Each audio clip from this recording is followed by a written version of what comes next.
The person's ability to be able to withstand the difficulties of life really comes down to the life metaphor that you have. Because it's not necessarily the challenges that break people, but more so the interpretations of the challenges that they experience that breaks people. Because two people can experience exactly the same thing and come out completely differently. So it's not necessarily the things that you experience that harm you, but more so your interpretation of the things that you experience. And when we're talking about your interpretation of the things that you experience, we're talking more so about the lens at which you look through life at. So when I'm talking about the lens at which you look through life at, I'm talking about the life metaphor that you have. So the meaning that you have towards life. So I'll give you guys an example. So I was on Google and I was looking up different life metaphors, which some of them I thought were hilarious. So I'll share them with you. Bear in mind, it's the frame at which you look at life that influences the way that you interpret the challenges that you experience. So people have a metaphor that says this: life is a B word, and then you die. Life is a song. We write our own lyrics. I like that. Life is a puzzle. You can't see the full picture until you put all the pieces together. See, that's a good life metaphor. Life is like working with a checkbook that won't balance. You know what I'm saying? All these metaphors are very different. Now, each individual watching this video has a specific metaphor for life. We all have our own individual metaphor. And the metaphor that you have for life will largely influence the way that you deal with the challenges that you face. Like, for example, if someone sees the word as life is a B word and then you die, you're going to interpret the challenges that you experience completely differently to somebody who says life is a puzzle and things don't make sense until all the pieces are together.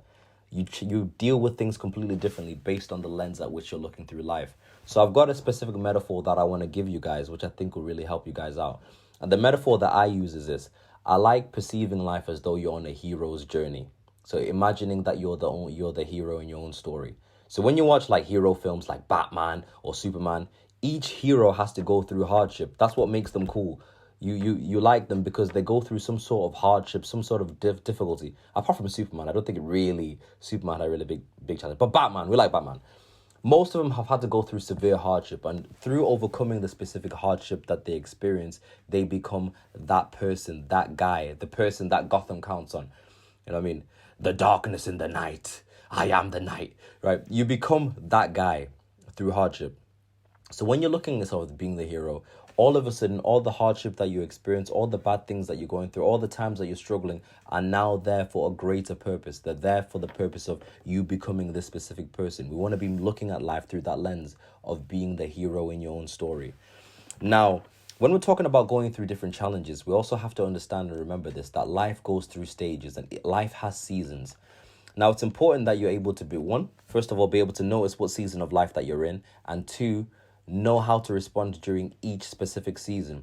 So when we're talking about tough times, because this is what we're going to be covering, tough times or the season of life that you're going to be in is what we call the winter. And I like to call it the winter of restoration.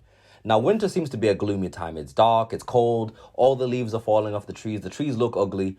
But when the trees are looking ugly during the winter time, that's when the tree is most powerful.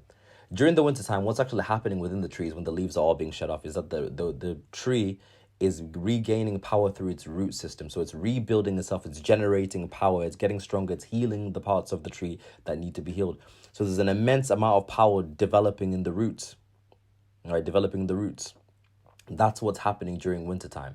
And then, of course, from the power that's generated throughout the roots, eventually it enables the tree to be able to grow the beautiful leaves, right? There's a specific purpose. Now, in winter times, during the winter, when things are going wrong in your life, when you're on your hero's journey and you're struggling, what's happening is that you're being purged.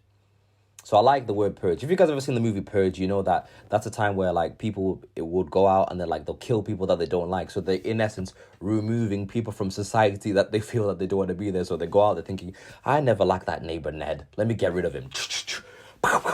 Crime is legal for 12 hours. I can do what I want. That's what happens in the purge. In the same sense, when you're going through the winter, when you're going through tough times, you are being purged. So all these impurities that will not allow you to move to the next level are being removed and taken away from you. I like food. You know what's really interesting? There's a food that's called crawfish. So crawfish is kind of like a lobster, but it's not a lobster.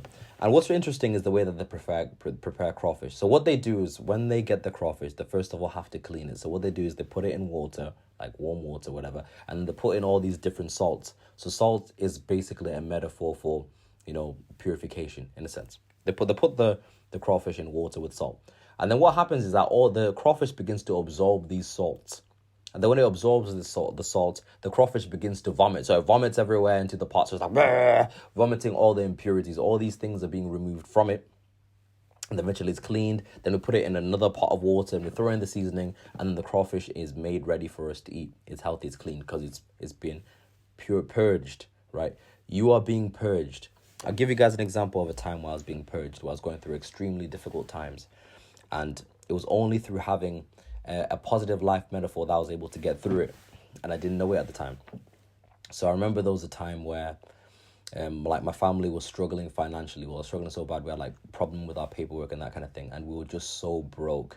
Like when I mean so broke, I mean like there's like no food in the fridge. You know them ones where you have no food in the fridge and you open the fridge and there's nothing in there. Then you leave. Then you go back and open the fridge again in hope that you find food. It was that bad. I remember there was one specific night where we had nothing. We had like no money, no nothing. And what we'd do is sometimes we would go out at night and we'd go looking on the ground to try to find coppers or coins that people had dropped. And then with these coins that we'd get, we'd go to like Asda. So we'd go to Asda late at night because in stores late at night, what they do is that they reduce the price of the food in there. So we'd go and we'd buy things at like discounted prices just to survive. So this was going on for a long period of time and nobody knew a thing. During that time, I was being purged. And during the time I was thinking, man, like it felt like this things will never end. Like this situation I'm in, I don't know how I'm ever going to get out of it. Will we ever improve? How am I going to help my mom? We're going through it. But it's only through having the life metaphor that things won't always be this way. This period of time is molding me into the type of person who will be able to wield great power one day. And during that time, I learned a whole bunch of different things. I learned that I need very, very little to survive. I learned to be grateful. I learned to develop compassion for others who are struggling. I learned a whole lot about myself during that period of time. And then, of course, as a result, I'm able to help other people out in different aspects of life. Now I'm coaching people. I can relate to struggle because I've been through it. So that time I was being purged. But had I had a life metaphor to say that, life's a B word and then you die, bro, I would have struggled. But because I perceive myself to be on my hero's journey, this is the origin story, the arc where I struggle before I begin to get strong and be able to do things. You're able to withstand it because you're able to find empowering meaning. Loads of people would have broke through that experience. Many people would have broke through that experience.